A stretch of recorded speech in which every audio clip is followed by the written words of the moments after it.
Tinutok ni Congressman Edgar Erice ang Senate Blue Ribbon Committee na imbestigahan ang lumutang na palitan umano ng text message ni Pangulong Bongbong Marcos at umano'y bagman nitong si dating Undersecretary Adrian Bersamin.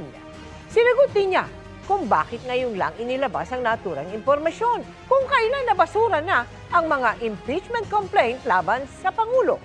Nakatutok si Joseph Moro. Binasa kahapon ni Representative Antonio Tinyong umano'y palitan ng text message ni Pangulong Bongbong Marcos at Adrian Bersamin, dating Undersecretary sa Palasyo. Ang tawag ni Tinyo kay Bersamin umano'y bagman ng Pangulo kaugnay sa kickback sa manumalyang flood control projects. Bersamin, complete na po ang 7.122 delivery sa akin. Tapusin ko po computation today. That was March 24, from July 10, 2025. Ito nga yung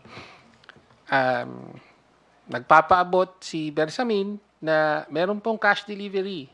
Dadalhin natin sa 2 billion, dadalhin sa Nara residence. Okay? At ang sabi naman ng Pangulo, quote, sasabihan ko si June Baris. Ang mga text message nakuha daw ni Natinyo at Representative Edgar Erice sa kapwa-kongresistang si Leandro Leviste.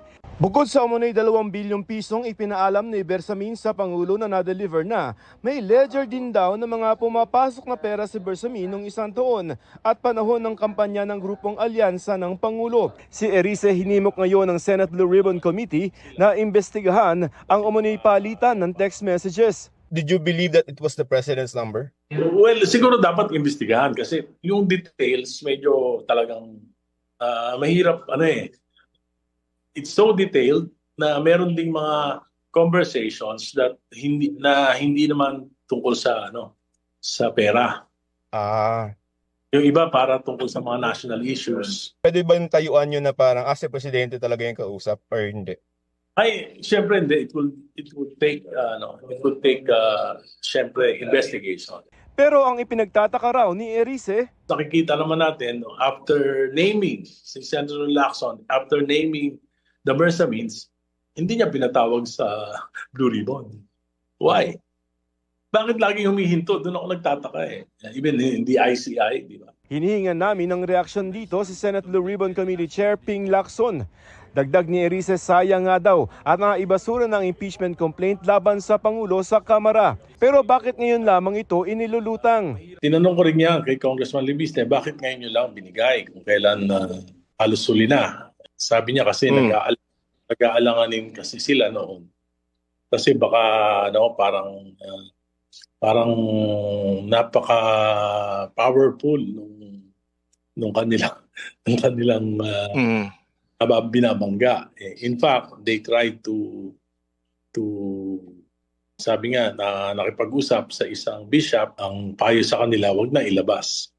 Sinubukan namin kunan ng pahayag si Leviste pero itinuro niya ang kanyang Facebook post na laman ang mga naging pahayag ni Erice at ACT Party List Representative Antonio Tinyo.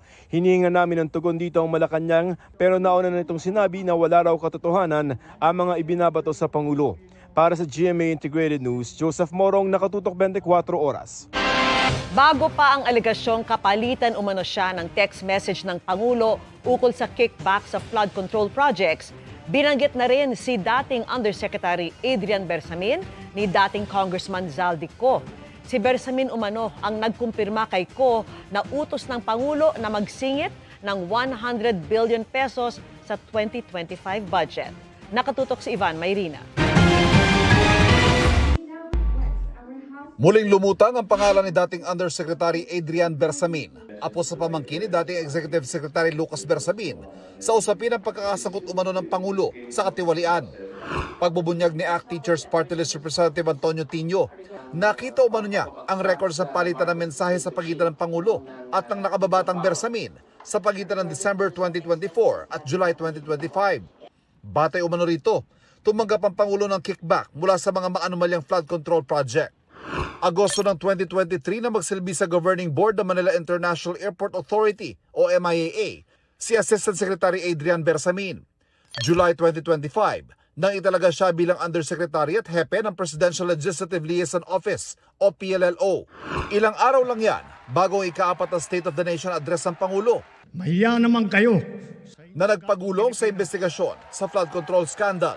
Pero sa kainitan ng issue, idinawit ni dating Congressman Zaldico sa isang video sinoy Yusek Bersamin na siya umano nagkumpirma sa kanya ng utos umano ng Pangulo na magsingit ng 100 billion pesos sa 2025 budget.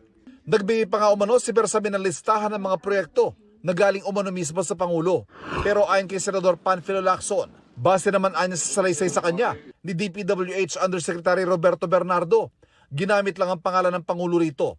Si Undersecretary Bersamin at si Education Undersecretary Trijib Olivar lang daw ang nakinabang dito. Muli naming hininga ng pahayag si Undersecretary Adrian Bersamin sa pamamagitan ni dating Executive Secretary Lucas Bersamin, pero hindi pa kanya ito sasagot o magbibigay ng reaksyon sa ngayon. Pero nangako nakatatandang Bersamin na sasagutin ng Apo ang mga alegasyon sa takdang panahon. Dati nang itinanggi ni Bersamin at ni Olivar ang mga alegasyon. Para sa GMA Integrated News, Ivan Mayrina, nakatutok, 24 oras.